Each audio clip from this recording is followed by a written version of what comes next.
What do we need art for? Anyone who would say that is already like not human. I mean, honestly, like you're barely human. You're already lost. One of the more popular bands on Spotify right now, with something like 1 million monthly listeners, which is a lot, is a band called Velvet Sundown, and it's kind of a retro '60s folk band.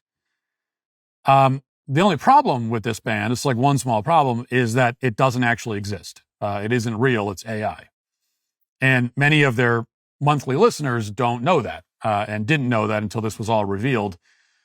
Here's the New York Post. A fresh new rock band that quickly shot to Spotify's top ranks announced that it's actually wholly generated by artificial intelligence just 1 month after its celebrated debut album earned it 1 million listeners. The 60s-inspired rock and roll band, the Velvet Sundown, revealed on Saturday that nothing about it is real after fans of the up-and-coming artist noticed that there were virtually no traces of any people associated with it online. Its debut album, Floating on Echoes, was released on June 5th, to mass appeal online. The most popular song on the album, pro-peace folk song Dust on the Wind, clinched the #1 spot for Spotify's daily Viral 50 chart in Britain, Norway, and Sweden between June 29th and July 1st. And then it all came out that this was AI. Eventually, the people associated with it came out and issued a statement. They said, the Velvet Sundown is a synthetic music project guided by human creative direction and composed, voiced, and visualized with the support of artificial intelligence.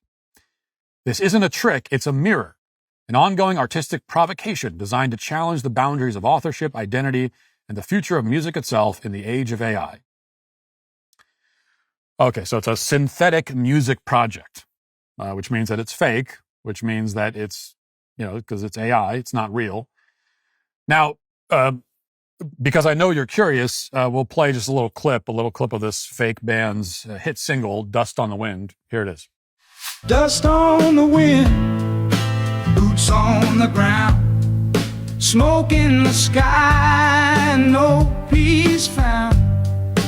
Rivers run red, the drums roll slow. Tell me, brother, where do we go? The really scary thing is that when you listen to that, is that, yes, it sounds almost real. Not quite. It sounds almost real. Very close.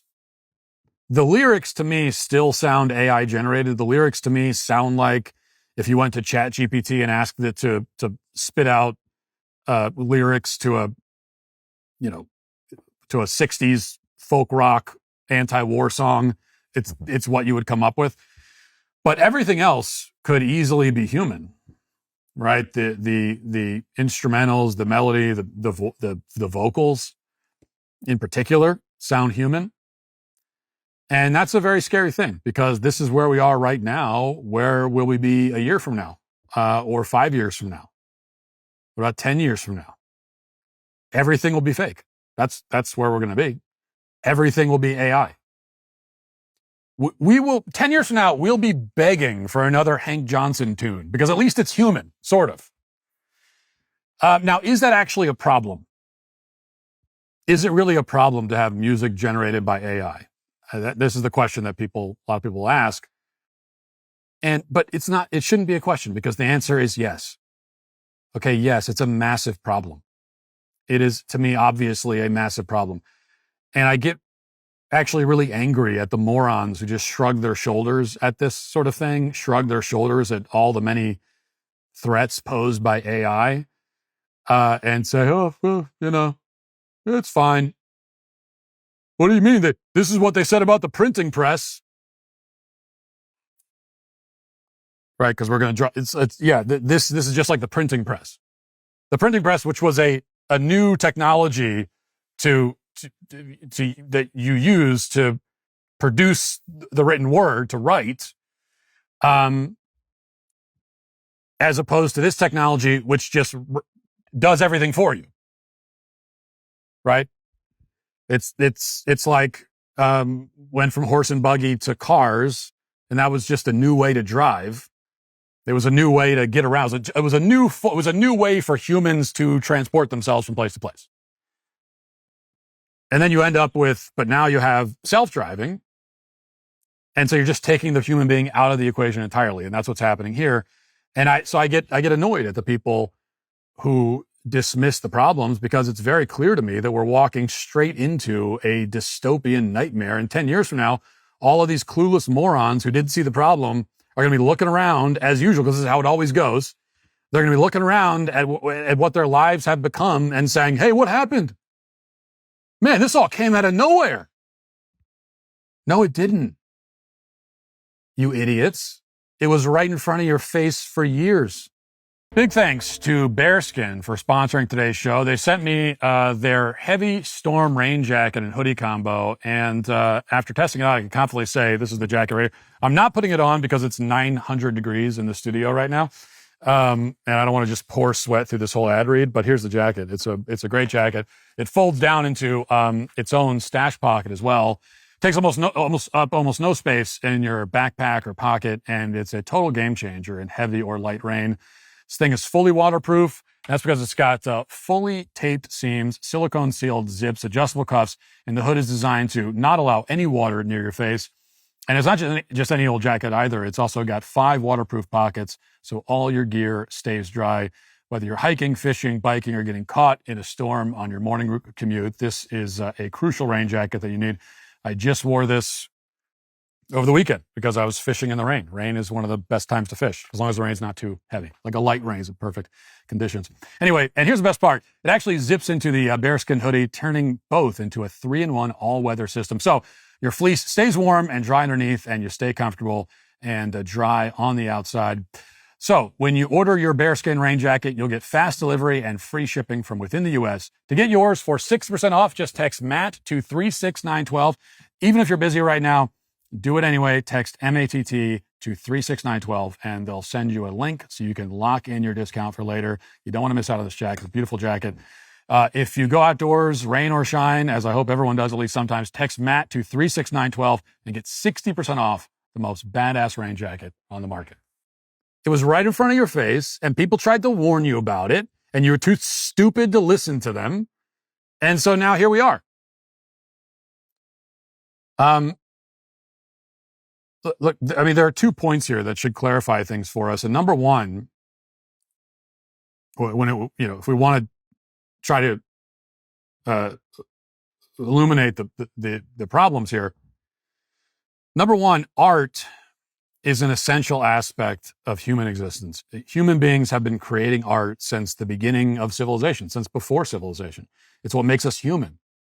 You know, it's what separates one of the fundamental things that separates us from monkeys and lizards and birds is that we are the only creatures on the planet, the only creatures in the universe, so far as we know, who create art. Why do we do it? Well, we do it because we have souls, because art comes from the soul. It speaks to the soul. A world without any kind of art, a world devoid of art, is a soulless, ugly, black void of a world. Art brings joy. It brings beauty. It gives our lives meaning. It reveals the meaning in our lives. We create art because we're human. And therefore, a human society without art is not really a human society. It is an unhuman and an anti-human society, which means, therefore, that AI art is not art. AI cannot create art by definition. Art is a reflection of the human soul. It comes from our hearts. It comes from our souls. Art is human expression. It is a person revealing something, some truth from deep within themselves. Machines can't do that. Algorithms can't do that. Algorithms have no interior life. They have no soul. They have no emotions. So they can't make art. But what they can do is produce something that simulates art. They can produce a mimicry of art. And we're going to get to a point where that's all that exists. And the thing is that when we get to a point where it's like 90% of the top songs on the Spotify charts or where Billboard or anything are AI generated, well, none of that is real. It's like, that's not real. So you listen to it, it sounds like art, but it's not really. And so you don't get any of the benefits that you get, any of the human benefit. that you get from consuming, engaging in art. And at the same time, it cheapens all of the real art that still exists.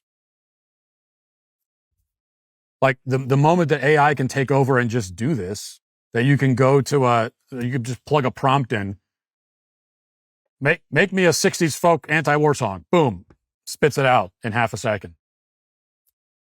Well, the moment you can do that, it cheapens the whole art form. It cheapens and devalues the whole art form.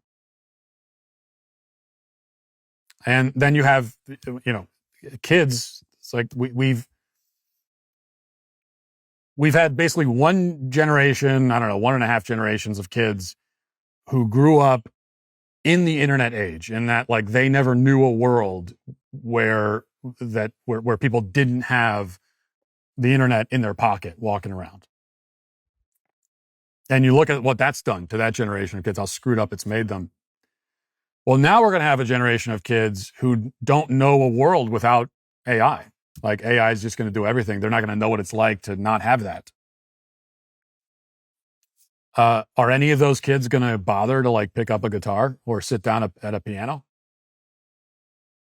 Are they going to bother to learn how to sing, learn how to create music, when they could just quote unquote create it by plugging a prompt in? Probably not. So that's what's at stake here. And to me, I see it as the death of art is what's at stake.